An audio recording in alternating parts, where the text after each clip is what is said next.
ఈరోజు గోదావరి నదీ జలాలను మూసీ నది ఈశా నదిలో సమ్మేళనం చేసి హైదరాబాదు నగర దాహార్తిని తీర్చడానికి రాజేంద్రనగర్ శాసనసభ నియోజకవర్గంలో గండిపేట మండలంలో ప్రారంభోత్సవ కార్యక్రమాన్ని ఏర్పాటు చేసి ఈ కార్యక్రమానికి సభాధ్యక్షత వహించిన శాసనసభ్యులు పి జనార్దన్ రెడ్డి గారు ప్రతిపక్ష నాయకుడు ఉన్నప్పుడు ఎండాకాలం వచ్చిందంటే సచివాలయం ముందల కుండల ప్రదర్శన ఉండేది.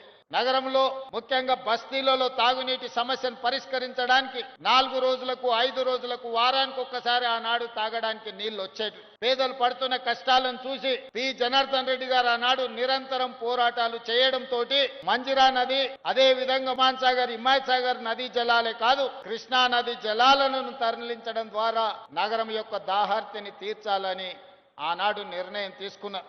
అందుకే కృష్ణానది నుంచి నాగార్జున సాగర్ నుంచి ఈ నగరానికి తాగునీటిని తరలించే కార్యక్రమాన్ని 2002లో ప్రారంభించారు. ఆ తర్వాత ఫేజ్ 1, ఫేజ్ 2, ఫేజ్ 3 3 పథకాలను ఆనాడు Congress party doctor YS Rajasekhara Reddy గారు ముఖ్యమంత్రిగా ఉన్నప్పుడు కొనసాగించడం జరిగింది. అదే విధంగా కృష్ణానది జలాలు సరిపోవన్నప్పుడు గోదావరి జలాలను కూడా ఇక్కడికి తరలించాలని శ్రీపాద ఎల్లంపల్లి నుంచి గోదావరి జలాలను హైదరాబాదు నగరానికి తరలించే కార్యక్రమాన్ని కూడా మనం తీసుకోవడం జరిగింది.